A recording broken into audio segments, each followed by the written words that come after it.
जोत ने सारा हर लिया तमस मेरा તો hi guys, welcome back to my new vlog. તો અમે છીએ અત્યારે અમદાવાદની બજારમાં અને વાગ્યા છે રાતના 3:12. તો આપણે જવાનું છે ભાઈ કાલે સવારે ઉજ્જૈનની. આપણે અહીંયા અમદાવાદની ટ્રેન છે, તો સવારના 9 વાગ્યાની ટ્રેન છે. તો અમે પહોંચી ગયા છીએ અત્યારે અમદાવાદમાં અને આ રાજકોટદાર નજારો છે એનો આનંદ લેવા નીકળાવી. હવે જઈને હુઈ જાય અને પછી સવારના ઓલી છે ટ્રેન, તો બતાવું તમને આગળના નજારા, કઈ રીતે ટ્રેન છે, શું છે. તો ગુડ મોર્નિંગ ભાઈ અમદાવાદથી. તો આપણે જાગી ગયા છીએ અને હવે આપણી છે ને અહીંયાથી ટ્રેન, તો આવો કંઈક વ્યૂ છે. આ ગોતા એરિયા છે, તમે બિલ જોવો, જોરદાર છે વ્યૂ. અને અહીંયાથી ઓલમોસ્ટ કલાકનો રસ્તો છે. હવે આપણે 8 વાગે નીકળશું તો ટાઈમે પહોંચશું અને આપણી ટ્રેન પકડી શકશું. Shalimar Bhuj express something like that. તો એવી ટ્રેન છે. હમણાં તમને નામ વાંચી અને જણાવીશ કે કઈ ટ્રેન છે કે એમાં શું જવાનું છે. અને તો ફાઇનલી ભાઈ આપણે પહોંચી ગયા હતા અમદાવાદ જંકશને અને આવું કંઈક કામ ચાલુ છે અને આપણી ટ્રેન મુકાઈ ગઈ છે. A2 આપણો કોચ છે અને આપણે 2 ટિયરમાં ટિકિટ કરાવેલી છે. તો હવે તમને અંદર જઈ અને દેખાડું કે કેવી ઓલી છે. આ જો કામના લીધે બહારથી છે ને રેલવે સ્ટેશનના રસ્તા ને એવું બધું બંધ હતું. તો હવે છે ને આ ટ્રેન છે, એની કંઈક નામ તો હતું 19, હા એવું કંઈક જ નામ હતું. તો હવે આપણે અહીંયાથી છે ને 9:10નો ટાઈમ છે. તો હવે જોઈએ કે કેવો રહે છે આપણો સફર. તો આ છે ભાઈ આપણો 2 ટાયરનો કોચ. એક સીટ અહીંયા, એક સીટ અહીંયા, એક સીટ અહીંયા અને એક સીટ અહીંયા. ટોટલ 4 સીટ છે. આપણી સીટ તો આગળ મળી છે. તો આમાં હવે જોઈએ, 9:10નો ટાઈમ છે ડિપાર્ચરનો. તમારો ભાઈ એકદમ રેડી થઈ ગયો છે. તો હવે નીકળીએ. હવે સૂઈ જવાનું છે આપણે. તો હવે આગળ તમને બતાવું કે શું છે શું નહીં. જો જાગશું તો. બાકી ગુડ નાઇટ. ડાયરેક્ટ મળશું આપણે ઉજ્જૈન. તો ફાઇનલી ભાઈ આપણે પહોંચી ગયા છીએ રતલામ. આપણે રતલામનું રેલવે સ્ટેશન ક્રોસ કર્યું છે અને અહીંયાથી છે ને 2 લાઈન ફાટા પડે છે. એક આપણે જાય છે અહીંયાથી ઉજ્જૈન થઈને પશ્ચિમ બંગાળ ને ઓરિસ્સા પૂરી જવું હોય ત્યાં, અને એક જાય છે આપણે દિલ્હી ને એ સાઈડ. તો 2 લાઈન અહીંયાથી રતલામ એવું સ્ટેશન છે ત્યાંથી અલગ થાય છે. હવે અહીંયાથી જે 2 કલાકનું ડિસ્ટન્સ, તો 2 કલાકમાં હવે આપણે ઉજ્જૈન પહોંચી જશે. એટલી બધી ગરમી બી નથી અને માહોલ ટુ ગુડ છે, વેધર ટુ ગુડ છે, ઠંડીનો માહોલ છે. ટ્રેન છે હાલમાં એણે સ્પીડ પકડી લીધી છે જોરદારની ભાઈ. તમને પાછળ હવાનો અવાજ આવતો હશે.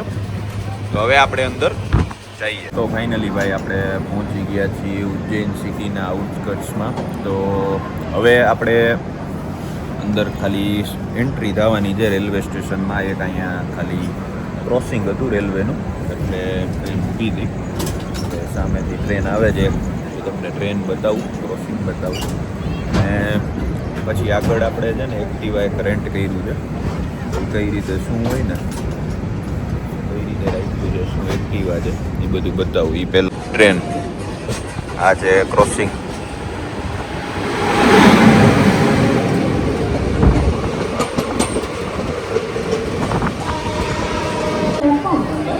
તો ફાઇનલી ભાઈ આપણે પહોંચી ગયા છીએ ઉજ્જૈન અને આપણે એક એક્ટિવા રેન્ટ કરેલું છે. તો હવે એ ભાઈ આપણે છે ને અહીંયાથી રેલવે સ્ટેશનેથી જ પિકઅપ કરી જાય છે. તો જોઈએ હવે એની સર્વિસ કેવી છે, અને જો બહુ સારી સર્વિસ ને એવું બધું હશે તો હું તમને નંબર બી નાખી દઈશ આમાં ડિસ્ક્રિપ્શનમાં. તો તમે ડાયરેક્ટ એમને કોલ કરી અને લઈ શકો છો ભાડે. શું છે રેન્ટ, કઈ રીતે છે, એ બધું આગળ તમને સમજાવતો રહીશ. તો ફાઇનલી ભાઈ આપણે થઈ ગયા છીએ રેડી. આ કંઈક હોટલ હતી જે ભાઈનું આ સ્કૂટર આપણે રેન્ટમાં લીધું ને એની જ હોટલ હતી. તો આપણે અત્યારે અહીંયા નાહી લીધું છે. હવે આપણે મંદિરે દર્શન કરવા જાય છીએ. તો જોઈ કેવીક વાર લાગે એમ છે.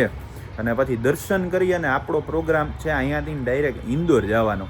તો હવે જોઈ લઈએ આપણે દર્શનમાં કેટલીક વાર લાગે છે અને આપણે જો આજને આજ ઇન્દોર પહોંચી જઈ શકીએ છીએ કે નહીં, કારણ કે 6:30 વાગી ગયા ઓલરેડી. આવી કંઈક હોટલ હતી, બહુ જોરદાર હોટલ છે. આ કંઈક હાઈવે છે બારોબાર. અને આ સ્કૂટર આપણે લઈ લીધું છે. આનું 600 રૂપિયા એક દિવસનું ભાડું છે. અને નવું એક્ટિવા આપ્યું છે એ ભાઈ. એટલે જોઈ હવે કેવો ક્રિએ છે સફર, તો તમને આગળ બતાવતો રહો. તો ફાઇનલી ભાઈ આપણે નીકળી ગયા છીએ દર્શન કરવા. અને આ જે કંઈક ઉજ્જૈનના રસ્તા, આપણી પાસે જે આપણું સ્કૂટી ગમે ત્યાંથી આમ કરીને નીકળી જવાનું. તો હવે ફૂલ આપણે જઈએ. અને ટ્રાફિક તો છે જ, એવું નથી કે ટ્રાફિક નથી, ટ્રાફિક છે જ. અહીંયા મેઇન ચોકમાં પહોંચી ગયા. હવે આપણે સીધું જ જવાનું એમ. 2 વ્હીલની એન્ટ્રી આમ જ છે. હા તો આ બાજુ જવા દો, જે બાજુ દેખાડતા હોય એ બાજુ. આમ સામે જે ભાઈ મહાકાલ લોક, ઓ અહીંયાથી તમે જોવો ભાઈ, ઓહો જે ટુ ગુડ નજારો છે, વાહ એકદમ. અને એ રહ્યું સામે મંદિર, એ છે મહાકાલેશ્વરનું મંદિર. ભાઈ જોવો આ મહાકાલ લોકના નજારા, ટુ ગુડ આમ એકદમ જે બનાવ્યું, ઓહો બહુ વિશાળ બનાવ્યું, એક નંબર, બહુ જોરદાર. દિવાળી આવી એને જેવું બહુ જોરદાર છે. તો ફાઇનલી ભાઈ આપણે મંદિર પાસે પહોંચી ગયા છીએ. અત્યારે લગભગ સાંજની છે ને આરતી થાય છે, એને દ્વાદશ જ્યોતિર્લિંગ આરતી કે એવું કંઈક કહેવાય છે. અને તમે અહીંયા ભીડ જુઓ, અહીંયા ભીડ આમ બહુ જોરદાર છે. અને એ હવે આગળ બતાવું તમને. તો ફાઇનલી ભાઈ આપણે આ શીઘ્ર દર્શન એક જણાના 250 રૂપિયા લેકે લઈ લીધું, કારણ કે ટ્રાફિક રેગ્યુલરમાં બહુ વધારે છે. તો જાય અંદર કેવી રીતે છે જોઈ લ્યો ભાઈ મંદિરનો નજારો. જય શ્રી મહાકાલ. આરતી ચાલુ છે અંદર મંદિરની. જુઓ ટ્રાફિક તમે જબરદસ્ત.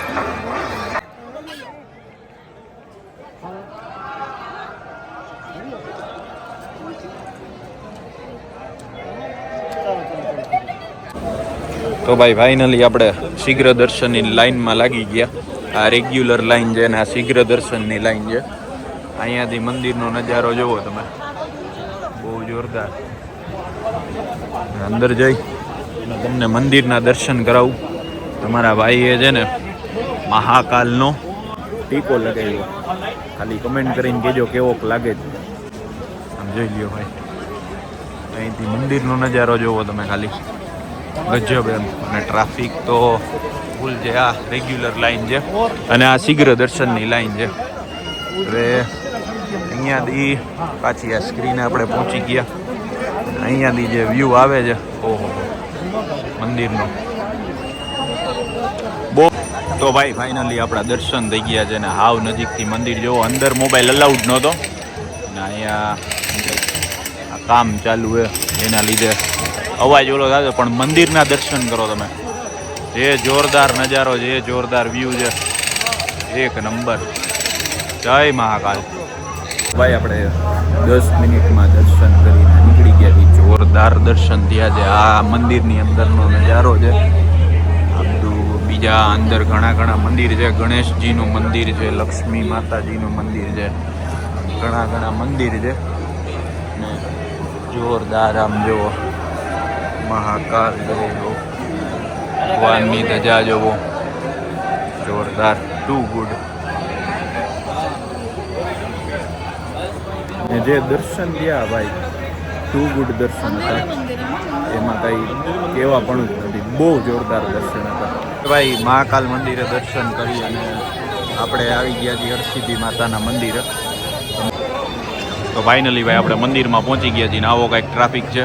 અને આ જુઓ અહીંયાની બ્યુટી મેઇન આ જ છે, એકદમ જોરદાર. માતાજીના દીવડા છે. આમાં માણસ ઉપર ચડે અને પછી ત્યાંથી દીવડા પ્રગટાવે. તો ચાલો હવે આપણે મંદિરના દર્શન કરીએ. તો મંદિરેથી ભાઈ દર્શન કરીએ અને આપણે અહીંયા જરાક આવો નાસ્તો પાણી કરવા ઊભા રહ્યા હતા. હવે અહીંયાથી આપણો ડાયરેક્ટ પ્લાન છે ઇન્દોર જવાનો. તો જોઈએ હવે ક્યારે નીકળીએ. 8:30 ઓલરેડી વાગી ગયા છે. હવે જોઈએ ક્યારે નીકળીએ. तो फाइनली भाई अब हम जा रहे हैं इंदौर. महाकाल की नगरी से अब सीधा जाएंगे इंदौर. તો કેવા છે ભાઈ, ઠંડી અહીંયા ફૂલ છે. એમાં મેં હાફ સ્લીવનું જેકેટ પહેર્યું હતું તો કાચમાં રૂ લઈ મેડિકલમાંથી અને રૂ ભરાવી લીધું. અહીંયાથી ને 1 કલાકનો રસ્તો છે અને જોઈ કેવો રસ્તો છે. પછી ત્યાં જઈ અને જે આપણે હોટલ ગોતવાની છે, સ્ટે ગોતવાનો છે અને પછી તમને બતાવશું કે શું છે આજનું પ્લાનિંગ. તો ફાઇનલી ભાઈ આપણે પહોંચી ગયા ઇન્દોરમાં અને આ ઇન્દોરની સડકો છે ભાઈ, જુઓ રોડ રસ્તા ઇન્દોર કી સડકે. અને હવે અમે જઈએ હોટલ ગોતીએ. એ 2-4 હોટલ ઓનલાઈન જોઈ છે. તો હવે હોટલે જઈ તપાસ કરી શું છે શું નહીં, કેટલામાં મળે છે રૂમ, એ તમને બધું આગળ કહું. તો ભાઈ આવો છે કંઈક આપણો ઇન્દોરનો રૂમ. મંગલમ સ્ટે એજન્સી કરીને છે આ હોટલનું નામ. આવી રીતે અહીંયા વોશરૂમ છે, બધું જોરદાર છે એમ તો. અને અહીંયાથી બાલ્કનીનો વ્યૂ બી આવે છે ડાયરેક્ટ. અને અહીંયાથી એક બીજી બી છે બાલ્કની, ત્યાંથી બી આમ પણ શેરીનો વ્યૂ આવે છે. સરસ છે એમ તો. તો આ હોટલના રૂમના આપણે એની એ રકજક કરી અને 1600 રૂપિયામાં કરાવ્યો. 1600 રૂપિયામાં 1 નાઇટ. હજી હમણાં જ નવી જ હોટલ બની લાગે, કારણ કે રૂમ બૂમ જુઓ તમે, આ બધું હજી સરસ છે. તો હવે આપણો પ્લાન એવો છે કે રેડી થઈ, ઓલરેડી 10:30 વાગી ગયા છે. તો આમ કંઈક માર્કેટમાં જઈ અને એક્સપ્લોર કરીએ શું છે શું નહીં, એમ કે કેવું સિટી છે એવું બધા કે ક્લીનેસ્ટ સિટી ઓફ ઇન્ડિયા. તો જોઈએ હવે કેવી રીતે છે, તો તમને આગળ બતાવું. તો ફાઇનલી ભાઈ આપણે હવે બહાર નીકળી ગયા અને સવારનો કાંઈ નાસ્તો નથી કર્યો, ખાધું નથી અમદાવાદથી નીકળ્યા ત્યારનો. તો હવે આપણે આ હોટલ પાસે નીકળ્યા હતા અહીંયા ઉત્સાહ કરીને છે. તો અહીંયા આપણે ઢોસો ને એવું બધું મંગાવ્યું છે. આપણો વિચાર તો 56 દુકાન કા સરાફા જવાનો હતો, પણ ભેગું ના થયું કારણ કે અહીંથી દૂર થાય અને ઠંડી ફૂલ છે. એટલે હવે અહીંયા જોઈ ખાઈએ અને તમને જણાવું. તો ભાઈ આ છોલે ટિક્કી ને જીની ઢોસા આવ્યા. તો શૂટ કરવાનું પહેલાં રહેવાનું નહીં કારણ કે ભૂખ જ એવી લાગી હતી. હવે ઢોસાનો રિવ્યૂ કહું, આ છોલે ટિક્કી બહુ જોરદાર છે, ઘીમાં બનાવેલી છે એટલે ટુ ગુડ છે.